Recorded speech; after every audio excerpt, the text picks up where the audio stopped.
കർത്താവിന്റെ ഉന്നതമായ നാമത്തിൽ സ്വസ്ഥം ചെയ്യുന്നു. വിവാഹം ഒത്തുവരാത്ത മക്കള് 50 വയസ്സായിട്ടും 40 വയസ്സായിട്ടും 30 വയസ്സായിട്ടും വിവാഹം ഒത്തുവരാത്ത പുരുഷന്മാരെയും സ്ത്രീകളെയും അവിടെ കണ്ണുനീര് അങ്ങയുടെ തിരുസന്നിധിയിൽ കർത്താവെ ഞാൻ സമർപ്പിക്കുന്നു. ഈശോയെ അവരെ ഏറ്റെടുക്കണം. മക്കളില്ലാത്തവർ ഒരു കുഞ്ഞെങ്കിലും ഉണ്ടായാൽ മതിയെന്ന് വിചാരിച്ചുകൊണ്ട് അത് ദൈവത്തിന് വേണ്ടി കൊടുത്തേക്കാം, എനിക്കൊന്ന് പ്രസവിച്ചാൽ മതിയെന്ന് വിചാരിച്ചുകൊണ്ട് അത്രയും മാനസഹജമായ വേദന അനുഭവിക്കുന്നവരുണ്ട്. അമ്മേ, അവരൊന്നും കണ്ണുനീരോടെ അവരെ വെറും കൈയോടെ വിടരുത്. അമ്മേ, അവരെ സ്പർശിക്കണം. എത്രയോ മക്കൾക്ക് അമ്മ ദാനം നൽകിയതാണ്. വീടില്ലാത്തവർ, കിടക്കാൻ ഇടമില്ലാത്തവർ, കയറ്റി കിടക്കാൻ ആളില്ലാത്തവർ, ബന്ധുക്കളില്ലാത്ത, സ്വന്തമില്ലാത്തവർ, ദൈവമേ എല്ലാം ഞങ്ങളെയും കൈവിട്ടോ എന്ന് ഓർത്തുകൊണ്ട് വേദനപ്പെടുന്ന പ്രാർത്ഥിക്കുന്നവരുടെ മേലെ ദൈവത്തിന്റെ കരുണ ചൊരിയട്ടെ.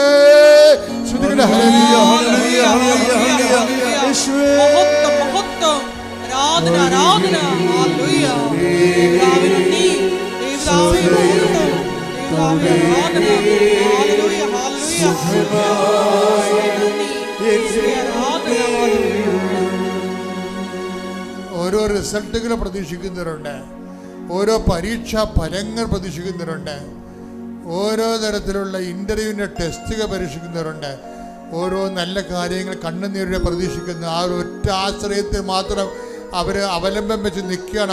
അമ്മ അവരെ ഇച്ഛാഭംഗത്തോടെ വേദനിക്കാൻ അനുവദിക്കരുത്, പിന്തിരെ അനുവദിക്കരുത്. അവർക്ക് വേറെ ആരുമില്ല, മുമ്പിൽ നീ മാത്രമേ ഉള്ളൂ, അവർക്ക് സപ്പോർട്ട് ചെയ്യാൻ ആരുമില്ല.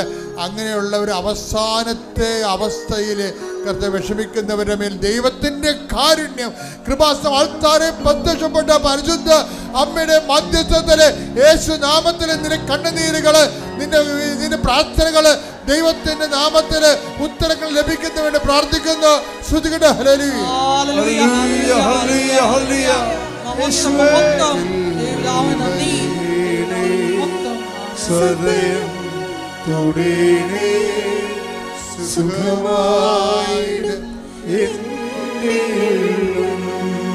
മക്കളെ ഓർത്ത് വേദനിക്കുന്നവരെ, മക്കളുടെ ലഹരി പദാർത്ഥങ്ങൾ ഉപയോഗിക്കുന്നത്, മക്കളുടെ അന്യ വ്യക്തികളെ പ്രണയിക്കുന്ന മൂലം കുടുംബത്തിനുണ്ടാകുന്ന ദുരിതങ്ങൾ, കുടുംബം നേടിയെടുത്ത് ആശിച്ചതെല്ലാം തകർന്നുകൊണ്ട് മക്കൾ തകർത്ത് കളയുന്ന മക്കൾ, അവരോർത്ത് ചങ്ക് പൊടിയുന്ന മാതാപിതാക്കന്മാർക്ക് ദൈവം പരിശുദ്ധ അമ്മയിലൂടെ ഉത്തരം നൽകട്ടെ. ശ്രുതികട്ടെ ഹല്ലേലൂയ.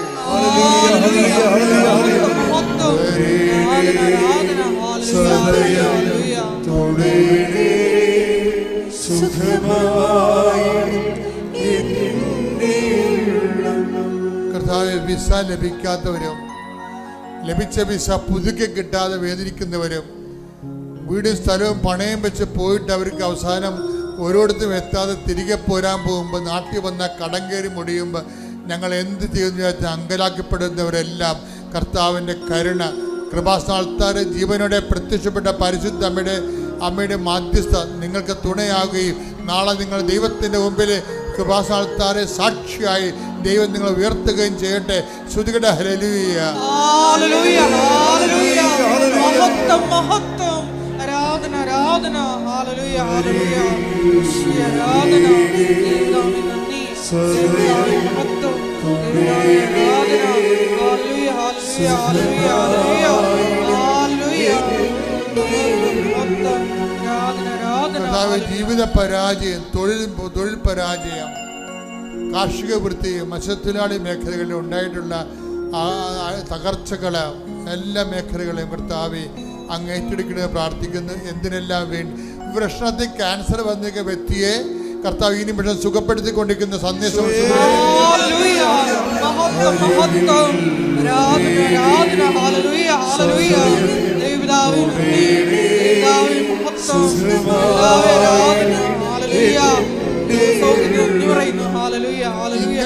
ഇംഗ്ലീഷ് അക്ഷരം കെ എന്ന് മാത്രം കാണിക്കുന്നു.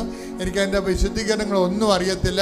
പക്ഷെ കെ എന്ന പേരിൽ തുടങ്ങുന്ന വ്യക്തികളും കെ എന്ന വിഷയത്തിൽ തൊഴുന്ന മറ്റ് അതുമായിട്ട് ബന്ധപ്പെട്ട വിഷയങ്ങൾ, ജോലികൾ, എന്തായാലും ആ മേഖലയിലും ദൈവത്തിൻ്റെ ചൈതന്യം നിറഞ്ഞു നിൽക്കുന്ന തടസ്സങ്ങൾ മാറുന്ന. ശ്രുതികട്ടെ ഹല്ലേലൂയ.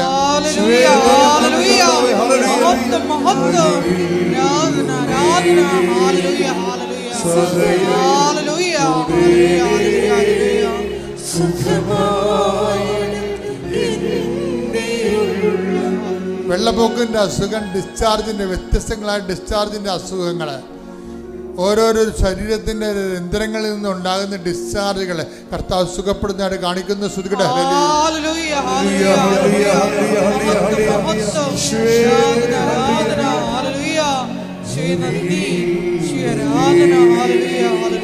സദയം തുടരേ സുഖമായി ഇടത് കൈപ്പടത്തെ കർത്താവ് കാണിക്കുന്നുണ്ട്. 2 പ്രാവശ്യം മെസ്സേജ് വരുന്നു. പക്ഷേ ഇപ്പോഴൊരു സിസ്റ്റുള്ള വ്യക്തികളെയും കാണിക്കുന്നുണ്ട്. ഇടത് കൈപ്പടത്ത് സൂക്ഷിച്ചു പോണതോ എന്തോ രോഗമാണെന്ന് അറിയത്തില്ല. ആ കർത്താവിനെ സുഖപ്പെടുത്തുന്നുണ്ട്. അതുപോലെ തന്നെ സിസ്റ്റുകളുള്ളവർ സിസ്റ്റുള്ള സ്ഥലത്ത് കൈവെക്കണം. ചിലപ്പോൾ തലയിലാകാം, തൊണ്ടയിലാകാം, ഗർഭപാത്രത്തിലാകാം, എവിടെയാണോ കുടലിലാകാം, എവിടെയാണോ സിസ്റ്റുള്ളത് അവിടെ വെച്ചുകൊണ്ട് നിങ്ങൾ ശ്രുതിക്കട്ടെ. എൻ്റെ കർത്താവിൻ്റെ ഉന്നതമായ നാമത്തിൽ, സഭയുടെ അധികാരത്തിൽ, കുരിശിൻ്റെ അടയാളത്തിൽ, ദൈവശക്തിയായ മാരക രോഗങ്ങൾ, തീരവ്യാധികൾ യേശു നാമത്തിൽ മാറിപ്പോകട്ടെ. ശ്രുതികട്ടെ.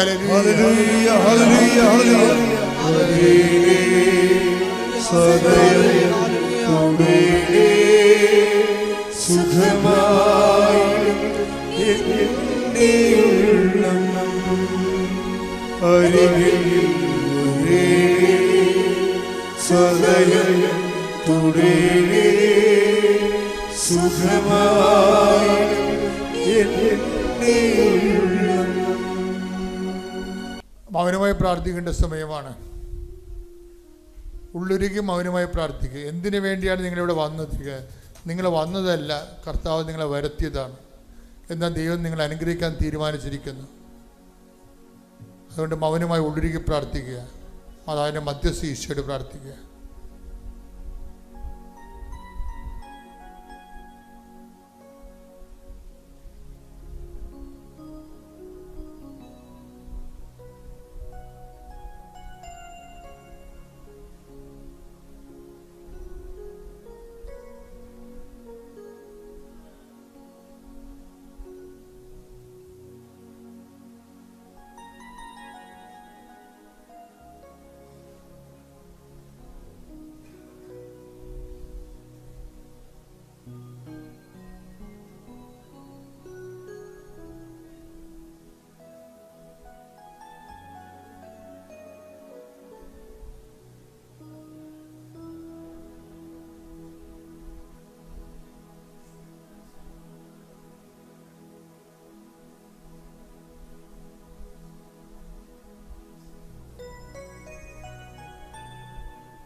നമുക്ക് സമാപന ആശീർവാദം എടുക്കാം. മുട്ടേ നിൽക്കുക.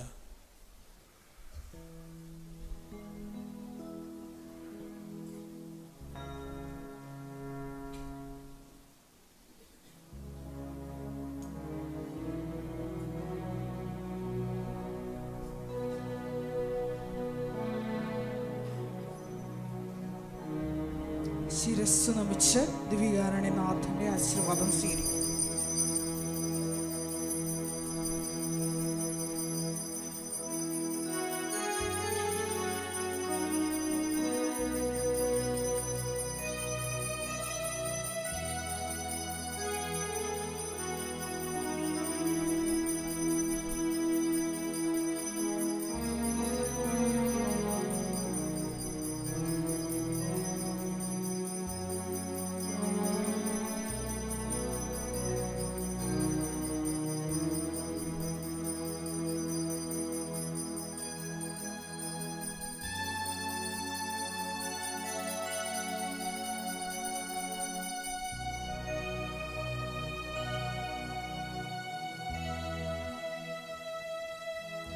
പരിശുദ്ധ പരമമാ ദിവ്യകാരുണ്യമേ, എന്നുമെന്നും അങ്ങേക്ക് ആരാധന. പരിശുദ്ധ പരമമാ ദിവ്യകാരുണ്യമേ, എന്നുമെന്നും അങ്ങേക്ക് ആരാധന. പരിശുദ്ധ പരമമാ ദിവ്യകാരുണ്യമേ, എന്നുമെന്നും അങ്ങേക്ക് ആരാധന.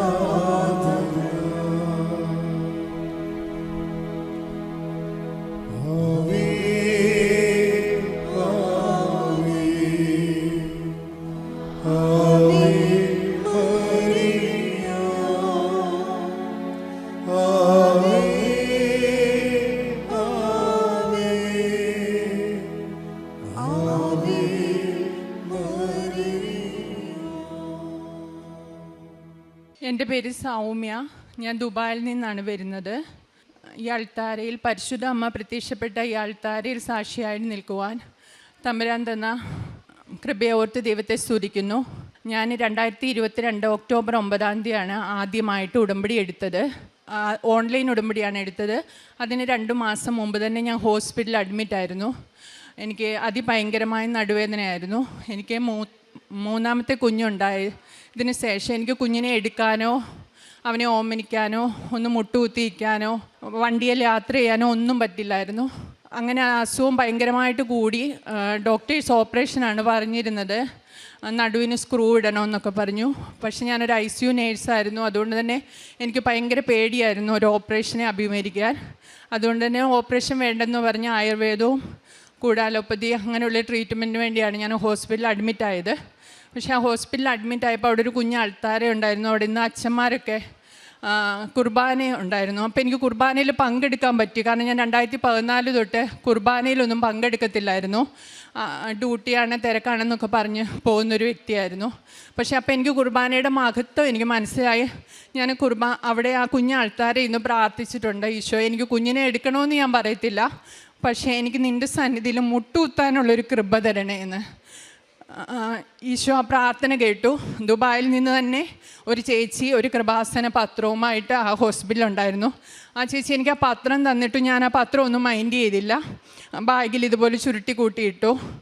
കാരണം എനിക്ക് സാക്ഷ്യത്തിലൊന്നും ഒട്ടും വിശ്വാസമില്ലായിരുന്നു. സാക്ഷിയൊക്കെ എല്ലാം പൊള്ളയാണെന്നുള്ളൊരു ചിന്തയായിരുന്നു എനിക്ക്. അതുപോലെ കൃപാസനമൊന്നും ഞാൻ കേട്ടിട്ടുമില്ല, ഞാൻ അങ്ങനെ ഒന്നും അന്വേഷിച്ചിട്ടുമില്ല.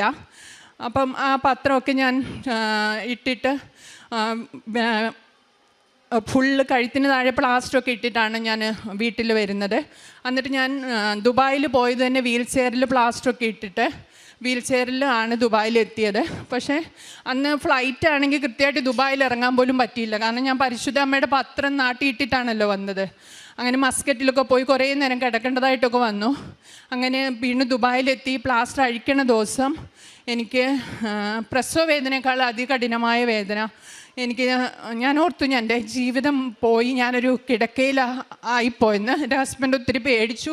എൻ്റെ കുഞ്ഞിനെ നോക്കുന്ന ആൻറ്റി എനിക്ക് ഓർമ്മയുണ്ട്, ഓടി നടന്ന് എൻ്റെ ചുറ്റും കാല് തിരുമുന്നു. അങ്ങനെയുള്ളൊരവസ്ഥയിലായിരുന്നു. പക്ഷേ അന്ന് രാത്രിയിൽ ഞാൻ കിടന്നുറങ്ങി. എനിക്ക് ഈശോനെ ഭയങ്കര ഇഷ്ടമാണ്, പക്ഷേ പരിശുദ്ധ അമ്മേനെ എനിക്ക് അറിയത്തില്ല. കാരണം ഞാൻ പരിശുദ്ധ അമ്മയുള്ള ഒരു ചർച്ചിൽ വളർന്നതല്ല. ഞാനൊരു മർത്തോമക്കാരിയായിരുന്നു. കല്യാണത്തിന് ശേഷം മാത്രമാണ് മാതാവുള്ള ഒരു ഇതിൽ വന്നത്. അതുകൊണ്ട് തന്നെ എനിക്ക് അത്ര വിശ്വാസമൊന്നുമില്ല. എൻ്റെ ചർച്ചിൻ്റെ പേര് സെൻറ്റ് മേരീസ് എന്നാണെന്നുണ്ടെങ്കിലും ആ പേരൊന്നും ഞാൻ ശ്രദ്ധിച്ചിട്ടില്ല. പക്ഷെ അന്ന് രാത്രി ഞാൻ കിടന്നുറങ്ങുന്ന സമയത്ത് അമ്മ മാതാവിൻ്റെ ഒരു മൃദുലമായ സ്വരം ഞാൻ കേട്ടു, കുഞ്ഞെ നീ എന്നെ മറന്നോന്ന്. കാരണം എനിക്ക് മൂന്നാമത്തെ കുഞ്ഞായത്. എൻ്റെ ആദ്യത്തെ കുഞ്ഞിനെ എൻ്റെ അമ്മ മാതാവിൻ്റെ മധ്യസ്ഥതയിൽ എനിക്ക് കിട്ടിയതാണ്. പക്ഷേ നേർച്ച കാഴ്ചകളിലെ മാതാവിലെ എല്ലാത്തിലും വിശ്വാസം നഷ്ടപ്പെട്ട ഒരു വ്യക്തിയായിരുന്നു ഞാൻ. ഇതൊക്കെ വെറും പൊള്ളയാണെന്ന് വിചാരിച്ചിരുന്നൊരു വ്യക്തിയാണ്. നേരിട്ട് ഈശോനോട് സംസാരിക്കത്തില്ല എന്ന്. എന്നാൽ മാതാവ് എന്നെ ഓർമ്മപ്പെടുത്തി തന്നു. ഞാൻ അമ്മ മാതാവിനോട് എൻ്റെ തെറ്റ് ഏറ്റു പറഞ്ഞു. ഈശോയോട് തെറ്റേറ്റു പറഞ്ഞു. ഈശോയുടെ അമ്മേനെ ഞാൻ ഉപേക്ഷിച്ചതിന് തെറ്റേറ്റു പറഞ്ഞു. എനിക്ക് ഒത്തിരി കളിയാക്കലുകളൊക്കെ കിട്ടി. കാരണം ഞാൻ പോണ വഴി ശരിയാണോ എന്നൊക്കെ എന്നോട് ഒത്തിരി പേര് ചോദിച്ചു. പക്ഷേ എനിക്ക് ഉറപ്പായിരുന്നു എൻ്റെ ഈശോ ആ ക്രൂശിൻ്റെ ചുവട്ടിൽ യോഹന്നാന് കൊടുത്തതുപോലെ എൻ്റെ കയ്യിൽ തന്ന അമ്മയാണ്. ഇനി ഞാനിതിനെ കളഞ്ഞു കുടിക്കില്ലെന്ന് ഞാൻ ഈശോയോട് വാക്ക് പറഞ്ഞു. അതുപോലെ തന്നെ എൻ്റെ പത്രം ഞാൻ കളഞ്ഞിട്ട് വന്നു എന്ന് പറഞ്ഞില്ലേ, അത് തിരിച്ചു കിട്ടാനായിട്ട് ഞാൻ ഈശോയോട് പ്രാർത്ഥിച്ചു. 2022 ഓഗസ്റ്റിലെ പത്രമായിരുന്നു അത്. ആ പത്രം ഈശോ കടലുകൾ കടത്തി എനിക്ക് വീണ്ടും ആ പത്രത്തിൻ്റെ സെയിം പതിപ്പ് തന്നെ എൻ്റെ കരത്തിലെത്തിച്ചു. ഞാനത് ആർത്തിയോട് വായിച്ചു. പിന്നെ ഞാൻ ജോലിക്ക് പോകാൻ തുടങ്ങി. എൻ്റെ വേദനകൾ കുറയാൻ തുടങ്ങി.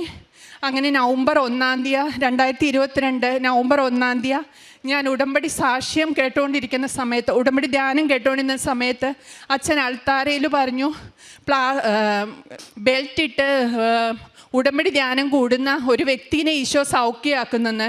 പക്ഷേ എന്നെ നോക്കിയ വൈദ്യന്മാരെല്ലാം പറഞ്ഞതാ എൻ്റെ ജീവിതകാലം മുഴുവൻ ഞാൻ ബെൽറ്റ് ഇടണമെന്ന്. പക്ഷേ എനിക്കത് വിശ്വസിക്കാൻ പറ്റിയില്ല. എന്നാലും ഞാൻ ഒത്തിരി കരഞ്ഞു. എന്നിട്ട് കരഞ്ഞ് നന്ദിയൊക്കെ പറഞ്ഞു. പക്ഷേ വീണ്ടും ബെൽറ്റ് ഇട്ടുകൊണ്ട് തന്നെ ഡ്യൂട്ടിക്ക് പോയി. അപ്പം വീണ്ടും ഉറപ്പിക്കുന്ന പോലെ എനിക്ക് ആ പത്രം തന്ന ചേച്ചി വീണ്ടും അതിൻ്റെ ഓഡിയോ ക്ലിപ്പ് അയച്ചു തന്നു. അത് ഞാൻ വീണ്ടും കേട്ടു. പക്ഷേ എനിക്ക് വിശ്വാസം ഉണ്ടോയെന്ന് ചോദിച്ചാൽ ഉണ്ട്. പക്ഷേ ബെൽറ്റ് ഊരാൻ ഭയങ്കര പേടി. പക്ഷേ ഞാൻ വീണ്ടും ബെൽറ്റ് ഇട്ട് നടക്കുമ്പോൾ എല്ലാം എനിക്ക് ഭയങ്കര വേദനയാണ്. ഞാൻ വളഞ്ഞൊക്കെ നടക്കാൻ തുടങ്ങി. അങ്ങനെ ഞാൻ ആ ബെൽറ്റ് ഉപേക്ഷിച്ചു. എനിക്ക് ഇന്ന് വരെ വീണ്ടും ബെൽറ്റ് ഇട്ട് നടക്കേണ്ട ആവശ്യം വന്നിട്ടില്ല. അമ്മ മാതാവ് എനിക്ക് സൗഖ്യം തന്നു. പിന്നെ എനിക്ക് പറയാനുള്ളത്, ഞങ്ങളൊരു നല്ല വാഹനം വേണമെന്ന് ആഗ്രഹിച്ചു. ഞങ്ങൾ സാമ്പത്തിക ബുദ്ധിമുട്ടുകളൊക്കെ ഉണ്ട്. പക്ഷേ ഈശോട് പറഞ്ഞു, അമ്മ മാതാവിനോട് പറഞ്ഞു, ഞങ്ങളുടെ കയ്യിൽ ഒതുങ്ങുന്ന ലോണൊന്നും ഇല്ലാത്തൊരു നല്ല വാഹനം വേണം. കാരണം എൻ്റെ ചേട്ടായിക്ക് ഭയങ്കര ആഗ്രഹമാണ്. എൻ്റെ ഈശോയും അമ്മ മാതാവും എനിക്കത് തന്നു. അതുപോലെ ഞാൻ ജോലി ചെയ്യുന്ന സ്ഥലത്തിന് തൊട്ടടുത്താണ് പള്ളി. പക്ഷെ ഞാനത് തിരിഞ്ഞൊന്നും നോക്കിയിട്ടില്ല 2014 തൊട്ട് ദുബായിലുണ്ടെങ്കിലും. പക്ഷേ ഇന്ന് എനിക്ക് എന്നും പരിശുദ്ധ അമ്മയുടെ അടുത്ത് പോകാൻ, കുർബാനയുള്ള സമയങ്ങളിലെല്ലാം കുർബാനയ്ക്ക് കൂടാൻ, അല്ലെങ്കിൽ ആൾത്താരെ പോയിരുന്ന് പ്രാർത്ഥിക്കാൻ, കുറച്ച് സമയം എനിക്ക് ഈശോയ്ക്ക് വേണ്ടി മാറ്റി വെക്കാൻ എനിക്ക് ഭാഗ്യം കിട്ടി. അതുപോലെ തന്നെ എനിക്ക് ജപമാല അറിയില്ലായിരുന്നു. ഞാൻ ജപമാല പഠിച്ചു. ജപമാല എത്ര നേരം മുട്ടുകുത്തി ചൊല്ലിയാലും എനിക്ക് ഒരു നടുവേദനയും വരത്തില്ല. ഞാൻ അകണ്ട ജപമാല വരെ ഞാൻ ഫുള്ള് ചൊല്ലാൻ ശ്രമിച്ചിട്ടുണ്ട്. എത്ര നേരം വേണമെങ്കിലും ഞാൻ മുട്ടുകുത്തി ചൊല്ലാറുണ്ട്. അതുപോലെ തന്നെ എൻ്റെ കയ്യിൽ ഇവിടുന്ന് ഞാൻ പിന്നെ 2023 വന്ന് ജൂൺ 23 വന്ന് ഉടമ്പടി എടുത്തു. അപ്പം കുറച്ച് പത്രം മാത്രം എനിക്ക് കിട്ടിയത്. പക്ഷെ ഞാൻ പത്രം തീരുമ്പോൾ ഒക്കെ മാതാവിനോട് പറയും, മാതാവ് എൻ്റെ കയ്യിലെ പത്രം തീർന്നു പോയി, എനിക്ക് മറ്റു വ്യക്തികൾക്ക് കൊടുക്കണമെന്ന്. അപ്പം ഒരുപക്ഷെ എൻ്റെ കൂട്ടുകാരികളോ അല്ലെ അറിയാത്ത കുറേ പേര് ഉപേക്ഷിച്ച പത്രങ്ങളോ അല്ലെ അവർക്ക് കൊടുക്കാൻ പറ്റാത്ത പത്രങ്ങളൊക്കെ ആയിരിക്കും, പ്രഗ്നൻസിയൊക്കെ ആയതുകൊണ്ട്. അതെല്ലാം മേടിച്ച് കൊടുക്കാനുള്ളൊരു ഭാഗ്യം കിട്ടി. അതുപോലെ തന്നെ ദുബായ് പള്ളിയിൽ ഉപേക്ഷിച്ച് കിടക്കുന്ന പത്രങ്ങൾ, അതെല്ലാം എനിക്കറിയാം അത് കുറച്ച് കഴിയുമ്പോൾ അതെല്ലാം എടുത്ത് വേസ്റ്റിലോ എവിടെയെങ്കിലും ആയിരിക്കും അവരിടുന്നത്. അപ്പം ഞാനതെല്ലാം എടുത്ത് എൻ്റെ ബാഗിൽ എപ്പോഴും ഞാൻ ഓർക്കും, എനിക്ക് എൻ്റെ കുഞ്ഞിനെ എടുക്കാൻ പറ്റില്ല, അതുകൊണ്ട് തന്നെ എപ്പോഴും എൻ്റെ ബൈബിൾ എൻ്റെ ബാഗിൽ കാണും. അത് കുഞ്ഞു ബൈബിളല്ല, ഈ കൈ പിടിച്ചിരിക്കുന്ന ബൈബിൾ ഞാൻ എപ്പോഴും കയ്യിൽ വെച്ചുകൊണ്ടാണ് പോണത്. കാരണം ഞാൻ എപ്പോഴും മാതാവിനോടും നന്ദി ഈശോയോടും പറയണത് എന്തിനാന്ന് ചോദിച്ചാൽ, എൻ്റെ കുഞ്ഞിനെ എടുക്കാൻ ആഗ്രഹിച്ചു. പക്ഷേ ഇന്ന് എനിക്ക് ഈശോയുടെ സാക്ഷിയായിട്ട് ഈ ബൈബിൾ പിടിച്ച് നടക്കണം. അതുപോലെ ആ പത്രങ്ങളൊക്കെ കൊടുക്കാനും, ആരും ഉപേക്ഷിച്ചാലും ചിലപ്പോൾ ഷൂറാക്കിൽ അങ്ങനെ ഇങ്ങനെയൊക്കെ ഉപേക്ഷിക്കാൻ പത്രങ്ങൾ കാണാറുണ്ട്. അത് അർഹതപ്പെട്ടവരുടെ അടുത്ത് വെറുതെ കൊടുക്കുന്നതല്ല, ഞാൻ ഈശോ എനിക്ക് കാണിച്ചു തരുന്ന വ്യക്തിയുടെ കയ്യിൽ കൊടുക്കണമെന്നാണ് എൻ്റെ ആഗ്രഹം. അതുപോലെ തന്നെ ഒരു നല്ല കൂട്ടായ്മ ആഗ്രഹിച്ചു. മാതാവ് എനിക്കത് തന്നു. ജപമാലയോട് ചേർന്ന് നിൽക്കുന്ന ഒരു നല്ല കൂട്ടായ്മ എനിക്ക് മാതാവ് തന്നു. അതുപോലെ തന്നെ വിശുദ്ധ ബലിയുടെ മഹത്വം എനിക്ക് ഈശോ മനസ്സിലാക്കി തന്നു. ഇന്ന് മറ്റുള്ളവർക്ക് വേണ്ടി പ്രാർത്ഥിക്കാൻ ഞാൻ കുറേ പേരെ ഇവിടെ എത്തിച്ചിട്ടുണ്ട്. ഞാൻ എപ്പോഴും മാതാവിനോട് സംസാരിക്കണ ഒരു വ്യക്തിയാണ്. കാരണം എൻ്റെ വീട്ടിൽ ആരും എൻ്റെ കുഞ്ഞുങ്ങളെ നോക്കാനൊന്നുമില്ല. നമ്മുടെ വീട്ടിൽ അമ്മയുണ്ടെങ്കിൽ നമ്മൾ അമ്മമാരോട് സംസാരിച്ചുകൊണ്ടിരിക്കുക. അതുപോലെ ഞാൻ മാതാവിനോട് സംസാരിക്കുമായിരുന്നു. അപ്പോൾ ഞാൻ പറഞ്ഞ ഒരു കാര്യമാണ്, ഞാൻ വരുമ്പോൾ ഞാൻ കുറേ പേരെ ഇവിടെ പറഞ്ഞു വിട്ടിട്ടുണ്ട്, പക്ഷെ ആരും വന്ന് സാക്ഷ്യം പറഞ്ഞായിട്ട് ഞാൻ കേട്ടിട്ടില്ല എന്ന്. പക്ഷേ അമ്മ ആ പ്രാർത്ഥന കേട്ടു. എൻ്റെ കൂട്ടുകാരികൾ വന്ന് ഇവിടെ സാക്ഷ്യം പറഞ്ഞു. പിന്നെ ഇത്രത്തോളം അനുഗ്രഹം തന്ന പരിശുദ്ധ അമ്മയ്ക്ക് ഈശോയ്ക്ക് 1000 നന്ദി പറയുന്നു. അന്ത്യത്തോളം നിത്യതയിൽ യേശുവിൻ്റെ അടുത്ത് എത്തുവോളം ഈ ഉടമ്പടിയിൽ നിൽക്കണമെന്ന് ഞാൻ ആഗ്രഹിക്കുന്നു. എന്നെ എൻ്റെ കുടുംബമായി മാതാവ് അതിനെ സഹായിക്കുമെന്ന് ഞാൻ വിശ്വസിക്കുന്നു. യേശുവിൻ്റെ നാമത്തിൽ ആമേൻ. അമ്മ മാതാവിനും തിരുക്കുമാരനും 1000 നന്ദി. ഇന്ന് ഈ ആൾത്താരെ കയറി എനിക്ക് സാക്ഷ്യം പറയാൻ സാധിച്ചതിന് എൻ്റെ പേര് അശ്വതി. ഞാൻ കോട്ടയം ജില്ലയിലെ കുരുനാട് എന്ന സ്ഥലത്തു നിന്നാണ് വരുന്നത്. ഞാൻ 2023 ജനുവരി 15 തീയതിയാണ് ആദ്യമായി ഉടമ്പടി എടുത്തത്. അത് എൻ്റെ മകളുടെ ശ്വാസമുട്ടലിനെ കൊണ്ടായിരുന്നു ഞാൻ വന്ന് ഉടമ്പടി എടുക്കാൻ കാരണം. ഞാൻ ഒരു ബേക്കറിയിൽ പോകുന്നുണ്ടായിരുന്നു. അവിടെ പോയപ്പോൾ ഒരു ചേച്ചി പറഞ്ഞാണ് ഞാൻ കൃപാസനത്തിനെ കുറിച്ച് അറിഞ്ഞത്. ആദ്യമായിട്ട് ആ ചേച്ചിക്ക് വേണ്ടിയിട്ട് ഇവിടുന്ന് ഒരു ചേച്ചി കൊണ്ടുകൊടുത്ത ബൈബിളാണ് എനിക്ക് ആദ്യമായിട്ട് എൻ്റെ കയ്യിൽ കിട്ടിയത്. പിന്നെ ഞാൻ ഉടമ്പടി എടുത്തിട്ട് വീട്ടിൽ ചെന്ന് കഴിഞ്ഞപ്പോൾ എൻ്റെ വീട്ടിൽ ആർക്കും ഒരു വിശ്വാസം ഇല്ലായിരുന്നു. യേശുവിനെ അറിയാം, മാതാവിനോട് ഒരു വിശ്വാസക്കുറവ്. ഞാൻ അന്ന് അവിടെ നിന്ന് പ്രാർത്ഥിച്ച്, അമ്മേ എൻ്റെ വീട്ടിലെ എല്ലാവരും മാതാവിലോട്ടൊരു വിശ്വാസത്തിൽ വരണമെന്ന് പ്രാർത്ഥിച്ച്. കാരണം ഉടമ്പടിയെക്കുറിച്ച് പറയാനും സാക്ഷ്യങ്ങൾ അങ്ങും ഷെയർ ചെയ്യാനും എല്ലാം വീട്ടിലെ എല്ലാവരും ഒന്നെങ്കിലും നമുക്ക് സാധിക്കത്തുള്ളൂ. അങ്ങനെ പ്രാർത്ഥിച്ച് ഇന്ന് എൻ്റെ വീട്ടിലെ എല്ലാവരും ഉടമ്പടിയിലാണ്. എൻ്റെ നാത്തൂമാരെല്ലാവരും ഉടമ്പടി എടുത്തിട്ടുണ്ട്. അപ്പോൾ ഞങ്ങൾക്ക് അങ്ങും വിളിച്ച് സാക്ഷ്യങ്ങൾ പറയാനും അതിൻ്റെ ഓരോ കാര്യങ്ങൾ പറഞ്ഞ് മനസ്സിലാക്കാനും സാധിക്കുന്നുണ്ട്. പിന്നെ എൻ്റെ ഹസ്ബൻഡിന് 2 വർഷമായിട്ട് ഹസ്ബൻഡിന് പൈൽസിൻ്റെ അസുഖമുണ്ട്. അപ്പോൾ അത് മരുന്നുകളൊന്നും കഴിച്ചിട്ടില്ല ഇന്ന് വരെ. അത് ബ്ലീഡിങ് ഉണ്ടാകുന്നുണ്ട്, ഭയങ്കര വേദനയായിരിക്കും, പണിക്ക് പോകാൻ പറ്റത്തില്ല, അങ്ങനത്തെ ഭയങ്കര ബുദ്ധിമുട്ടാണ്. അമ്മ മാതാവിൻ്റെ ഉടമ്പടി തൈലവും ഉപ്പും ഉപയോഗിച്ച് മാത്രമാണ് അത് കുറഞ്ഞത്. ഇപ്പോൾ അവർക്ക് പണിക്ക് പോകാൻ പറ്റുന്നുണ്ട്. ചിക്കൻ കൂട്ടുമ്പോഴോ കാപ്പി കുടിക്കുമ്പോഴോ എല്ലാം ഭയങ്കര ബുദ്ധിമുട്ടായിരുന്നു. ഇപ്പോൾ അതൊന്നും കഴിക്കുന്നത് ഒരു കുഴപ്പവുമില്ല, അവർക്കെല്ലാം കഴിക്കാൻ പറ്റുന്നുണ്ട്. അതിന് അമ്മ മാതാവിനും തിരുക്കുമാരനും ഒരാരും നന്ദി പറയുന്നു. പിന്നെ എൻ്റെ മകളുടെ കാലിൽ സൈക്കിളിൻ്റെ ചെയിൻ കൊണ്ടിട്ട് ഒരു മുറിവുണ്ടായിട്ടുണ്ട്. ആ മുറിവ് ചെറിയൊരു മുറിവായിരുന്നു. അപ്പോൾ ഇവർക്ക് ഇഞ്ചക്ഷൻ ഭയങ്കര പേടിയാണ്. ആശുപത്രി കൊണ്ട് കാണിച്ചപ്പം ഡോക്ടർ പറഞ്ഞ് ഇഞ്ചക്ഷൻ ഒന്നും എടുക്കേണ്ട. അവൾ അതുപോലെ പ്രാർത്ഥിച്ച് ഇഞ്ചക്ഷൻ എടുക്കാൻ ഇടവരുത്തരുതേന്ന് പ്രാർത്ഥിച്ച്. അങ്ങനെ ഇഞ്ചക്ഷൻ എടുക്കേണ്ട. ഡോക്ടർ പറഞ്ഞ് പഴുക്കത്തൊന്നുമില്ല, പൊക്കോളാൻ പറഞ്ഞ്. പക്ഷേ അതിനുശേഷം 1 മാസമായപ്പോൾ നോക്കുമ്പോൾ ഇത് വട്ടത്തിലായിട്ട് ഈ മുറിവ് വട്ടത്തിൽ വന്ന് എന്നിട്ട് അത് കൊമള് കുത്തി പഴുത്തിട്ട് പൊട്ടി വിണ്ടിരിക്കുക. ഇവളെന്നെ കാണിക്കുന്നില്ലായിരുന്നു ആദ്യം. പിന്നെ ഞാൻ നോക്കിയപ്പോൾ കണ്ടു കഴിഞ്ഞപ്പം എനിക്ക് മനസ്സിലായത് ശരിയായില്ലെന്ന്. അങ്ങനെ ഞാൻ മാതാവിൻ്റെ ഉപ്പും തൈലം തൂത്ത് പ്രാർത്ഥിച്ചെങ്കിലും ആദ്യം കുറഞ്ഞില്ല. അത് കഴിഞ്ഞപ്പോൾ ഞാൻ ഇവളോട് പറഞ്ഞ്, ദേവുട്ടി നീ ഒരു പണി ചെയ്യും, നീ എൻ്റെ കൂടെ നേരത്തെ എഴുന്നേറ്റ് പ്രാർത്ഥിച്ചുകൊണ്ടിരുന്ന ഇപ്പോൾ ഇവൾ ഉഴപ്പാൻ തുടങ്ങിയായിരുന്നു. നീ എല്ലാ ദിവസവും 5:30 എൻ്റെ കൂടെ എഴുന്നേറ്റ് പ്രാർത്ഥിക്ക്. അങ്ങനെ അമ്മയോട് മാപ്പ് പറഞ്ഞ് പ്രാർത്ഥിക്കാൻ നേക്കാൻ പറഞ്ഞ്. അങ്ങനെ അവൾ അന്ന് തൊട്ട് അമ്മയോട് പറഞ്ഞ്, അമ്മ ഞാൻ ചെയ്തതെല്ലാം എന്നോട് പൊറുക്ക്, ഞാൻ എല്ലാ ദിവസവും 5:30 എഴുന്നേറ്റ് ഡെയിലി ബ്രെഡ് കൂടിക്കോളാന്ന് പറഞ്ഞ്. പിറ്റേ ദിവസം രാവിലെ തൊട്ട് അവൾ 5:30 എഴുന്നേക്കാൻ തുടങ്ങി. അന്ന് തൊട്ട് അവളുടെ കാല് കരിയാൻ തുടങ്ങി. ഇന്ന് അത് പൂർണ്ണമായിട്ട് സൗഖ്യമായി. മാതാവിൻ്റെ ഉടമ്പടി തൈലവും ഉപ്പും ഉപയോഗിക്കാറുണ്ട്. വിശ്വാസ പ്രമാണം ചൊല്ലി തൈലം ഞാൻ കുരിശ് വരയ്ക്കാറുണ്ട്. ഉപ്പ് ഉപയോഗിച്ച് അത് കഴുകി കൊടുക്കാറുണ്ട്. അവൾ ഒരു ദിവസം എഴുന്നേറ്റില്ലെങ്കിൽ അവളെ തന്നെ സ്വപ്നം കാണിക്കും. ആ കാലിൻ്റെ അവിടെ പഴുത്ത് പൊട്ടി ഒഴുകുന്നത് അവളെ സ്വപ്നം കാണിക്കും. അങ്ങനെ അവൾ ചാടി എഴുന്നേക്കും. പിന്നെ ജപമാല എത്തിക്കായിരിക്കുമ്പോൾ ഇവൾ ഉറക്കം തൂങ്ങുമായിരുന്നു. ആ ഉറക്കം തൂങ്ങുമ്പോൾ ഇവളെ തട്ടും, അടി കൊടുത്ത് ഇവളെ എഴുന്നേൽപ്പിക്കുമായിരുന്നു. അമ്മാതാനും തിരുക്കുമാരനും ഒരാരും നന്ദി. പിന്നെ എൻ്റെ മകന് വീണിട്ട് കൈപ്പത്തിക്കാണ് പറ്റിയത്. അപ്പം ഞാൻ വീട്ടിലില്ലായിരുന്ന സമയത്തായിരുന്നു. എൻ്റെ നാത്തോന് എഴുന്നേറ്റ് നടക്കത്തില്ലാത്ത ആളാണ്. ഇവൻ പുറത്ത് കിടന്ന് കരഞ്ഞപ്പോൾ പറഞ്ഞ്, നീ എഴുന്നേറ്റ് വാ, ഇങ്ങോട്ട് വാ, ഞാൻ നോക്കട്ടെന്ന് പറഞ്ഞു. അപ്പം നാത്തോൻ എന്നാ ചെയ്ത് തൈലം ഉപയോഗിച്ച് മാതാവിൻ്റെ വിശ്വാസപ്രമാണം ചൊല്ലി ഇവൻ്റെ കൈപ്പത്തിക്ക് തൂത്ത്. കൈപ്പത്തി അവന് നിവർത്താൻ പറ്റുന്നില്ല. ആ തൂത്ത് കഴിഞ്ഞതിന് മാത്രമേ തന്നെ അവൻ്റെ കയ്യൻ എന്തോ ഇറങ്ങിപ്പോകുന്ന പോലെ തോന്നിയെന്നാണ് പറഞ്ഞത്. അതിനുശേഷം അവന് കൈ അനക്കാനും പറ്റി, ഒരു കുഴപ്പമില്ലായിരുന്നു. പിന്നെ എനിക്ക് ഉടമ്പടി ആരാധന വഴി 2 സൗഖ്യങ്ങളാണ് കിട്ടിയത്. എൻ്റെ കാലിൻ്റെ ഉപ്പൂറ്റിക്കകത്ത് ഒരു മുഴ പോലത്തെ ഒരു സംഭവം ഉണ്ടായിരുന്നു. അപ്പം ഞാൻ ഈ ബേക്കറി പോകുമ്പോൾ ഇന്ന് കണ്ടിന്യൂസായി നിൽക്കുന്നതുകൊണ്ടാണെന്ന് എനിക്കറിയാം.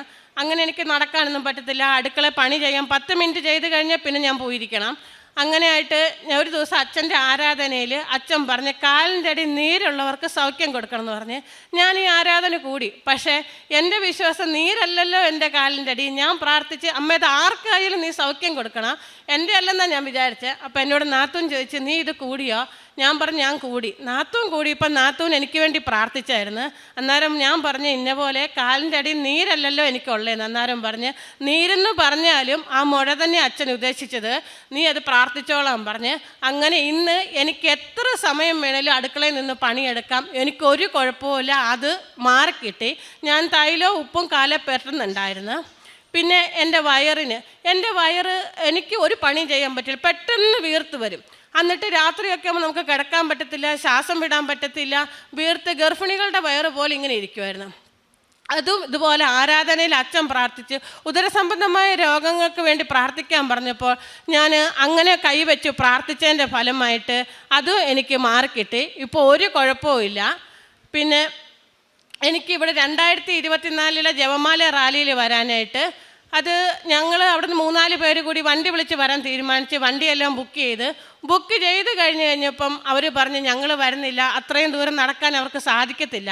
ഞാൻ പറഞ്ഞു അമ്മയോട് പ്രാർത്ഥിച്ചല്ലേ നമ്മൾ നടക്കുന്നത്, അതുകൊണ്ട് ക്ഷീണം ഒന്നും ഉണ്ടാകുമല്ലോ പോരാൻ പറഞ്ഞിട്ടും അവർ പുറകോട്ട് മാറി. ഞാൻ അന്നേരം ഹസ്ബൻഡിനോട് പറഞ്ഞപ്പോൾ അവർ പറഞ്ഞ് ശരി ഞാൻ വരാം, നിൻ്റെ കൂട്ടത്തിൽ ഞാൻ വരാം, നമുക്ക് പോകാമെന്ന് പറഞ്ഞ് അന്ന് ഞങ്ങൾ രണ്ടും വന്ന് ജപമാല റാലിയിൽ പങ്കെടുക്കാനുള്ള ഭാഗ്യം കിട്ടി. പക്ഷേ അത് കഴിഞ്ഞപ്പോൾ എനിക്ക് മനസ്സിലായ എനിക്ക് എൻ്റെ ഹസ്ബൻഡിനെയും കൂടി കൂട്ടിക്കൊണ്ട് വരാനായിട്ട് മാതാവ് അവരെ മാറ്റിയതാണെന്നുള്ളത് മനസ്സിലായി. അത് കഴിഞ്ഞ് അവരും വന്ന് ജപമാല റാലിയിൽ പങ്കെടുക്കാനുള്ള ഭാഗ്യം കിട്ടി. പിന്നെ ഞാൻ പത്രപ്രവർത്തനം നടത്താറുണ്ട്. ആശുപത്രികളിൽ കൂടി പോകുമ്പം പിള്ളേർ ഇവളെയും കൊണ്ട് ഹോസ്പിറ്റലിൽ പോകുമ്പോൾ കുഞ്ഞു പിള്ളേർ ഇഷ്ടം പടിയുണ്ട്. അപ്പോൾ അവരുടെ അടുത്ത് പോയിട്ട് തൈലം ഉപയോഗിച്ച് പ്രാർത്ഥിച്ച് കൊടുക്കാറുണ്ട്. പത്രം കൊടുത്ത് കാര്യങ്ങൾ പറയും. എൻ്റെ മകളും പറഞ്ഞു കൊടുക്കുക, അവൾക്ക് കിട്ടിയ സൗഖ്യങ്ങൾ പറഞ്ഞു കൊടുക്കാറുണ്ട്. പിന്നെ ചോറ് കൊണ്ടുപോയി ഞാൻ കൊടുക്കുന്ന കോട്ടയം റെയിൽവേ സ്റ്റേഷൻ്റെ അടുത്താണ്. കാരണം അവിടെ ഒരു നിവൃത്തിയില്ലാതെ ഇരിക്കുന്ന ആൾക്കാരായിരിക്കും, അവർക്ക് ഞാൻ കൊടുക്കാറുണ്ട്. പിന്നെ പത്രം കൊടുക്കുമ്പം ചിലപ്പോൾ ബസ്സിലൊക്കെ പോകുമ്പോൾ ആൾക്കാർ ഞാൻ അവരോട് വർത്താനം പറയുന്ന കൂട്ടത്തിൽ ചോദിക്കും. അന്നേരം അവർ ആദ്യം എന്നോട് പറയും ഞങ്ങൾ കൃപാസനത്തിൽ പ്രാർത്ഥന കേൾക്കാറുണ്ട്, സബ്സ്ക്രൈബ് ചെയ്തിട്ടുണ്ടെന്ന്. അന്നേരം ഞാൻ അതിനെക്കുറിച്ച് കൂടുതലായിട്ട് പറയാൻ തുടങ്ങി. ലാസ്റ്റ് സ്റ്റേജിൽ അവർ പറയും ഇല്ല ഞാനത് കൂടാറില്ല, ഒന്നും ചെയ്യാറില്ല. ചിലപ്പോൾ ഞാൻ ഇറങ്ങുന്ന സ്റ്റോപ്പിൻ്റെ തൊട്ട് മുമ്പ് അവരെന്നോട് പറഞ്ഞു ഇതൊന്ന് സബ്സ്ക്രൈബ് ചെയ്ത് തരാമോന്ന്. അത് സബ്സ്ക്രൈബ് ചെയ്ത് കൊടുക്കാനുള്ള ഭാഗ്യവും മാതാവ് എനിക്ക് തന്നിട്ടുണ്ട്. അങ്ങനെ 1000 അനുഗ്രഹം തന്നിട്ടുണ്ട് മാതാവ് എനിക്ക്. പിന്നെ എൻ്റെ മോളെ അച്ഛൻ്റെ ബ്ലെസ്സിങ് വാങ്ങിക്കാൻ ഞാനിവിടെ വന്നു കഴിഞ്ഞപ്പം ഞാൻ മാതാവിനോട് പ്രാർത്ഥിച്ച അമ്മേ ഇത് എനിക്ക് കിട്ടാൻ ഒരു യോഗ്യതയില്ല, പക്ഷേ എനിക്ക് അച്ഛൻ്റെ ബ്ലെസ്സിങ് ഒന്ന് കിട്ടുമായിരുന്നെങ്കിൽ ഭയങ്കര ആഗ്രഹമായിരുന്നു. അന്നേരം പ്രാർത്ഥിച്ച് ഞാനിവിടെ വന്നിന്ന്.